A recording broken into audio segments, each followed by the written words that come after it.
6 నెలల తర్వాత ఏమవుతుంది? చక్కగా అతను డిసీజ్ తగ్గిపోతుంది, నడవడమో లేకపోతే అతని లైఫ్ హ్యాపీగా వెళ్తుంటది. ఎస్సాను. అదే చెత్త డాక్టర్ చేసిన పనికి ఏమవుద్ది? 6 నెలలు పోయిన తర్వాత మళ్ళీ వచ్చి ఏదైతే కాల్ యాక్సిడెంట్ జరుగుతుంటుందో ఆ కాల్ తీసేయాల్సిన పరిస్థితి వస్తుంది. మరి మనలో ఎంతమంది కాల్ తీసేయాలని పరిస్థితులు ఉన్నాం, లేకపోతే హ్యాపీగా ఉండాలని పరిస్థితులు ఉన్నాం? హ్యాపీగా ఉండాలనుకుంటే మీరు ఇక్కడికి వచ్చారు, మీకు ఏదో ట్రీట్మెంట్ అనేది జరిగింది, అవునా కాదా? మీరు మెడిసిన్ వాడారనుకోండి, మెడిసిన్ అంటే ఏం లేదు, సేఫ్స్ ఆఫ్ టాబ్లెట్. ఆ రోజు మనం ఏం చేయాలి? Safes of tablet. మనకి ఉదయాన్నే జూమ్ మీటింగ్ అవుతుంటది, లేకపోతే శుక్రవారం ట్రైనింగ్ అవుతుంటది, సండే సెమినార్ అవుతుంటది, బుధవారం గ్రూప్ మీటింగ్ అవుతుంటది. 8 గంటలకు మీ అప్లయన్స్ అందరూ కూడా జూమ్ మీటింగ్ పెడుతుంటారు. ఎస్సాను.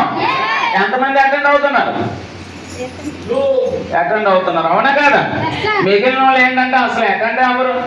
ఎందుకంటే 100% మనం ప్రయత్నం చేస్తున్నాం, పేదరికంలో ఉండిపోతాం. ఓకేనా ఫ్రెండ్స్? సో ఎలా చెప్తూ ఉంటే ఇంకొక గంట అయిపోద్ది, సో ఎక్కువ చెప్పాలని అనుకోవట్లేదు. ఓకేనా ఫ్రెండ్స్? మీకు నచ్చితే నా పదాలు మీరు ఇంప్లిమెంటేషన్ చేయండి, మా సపోర్ట్ 100% ఉంటుంది.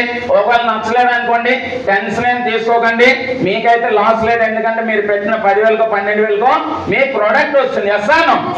సేల్స్ షాప్ లో అదే ప్లస్ పాయింట్, మనకు లాస్ అయితే లేదు, కానీ చేసామంటే మాత్రం లైఫ్ స్టైల్ మారిపోయే ఒక అద్భుతమైన అవకాశం. ఓకేనా? మరి అందరం కూడా కలిసి జర్నీ చేద్దాం. మరి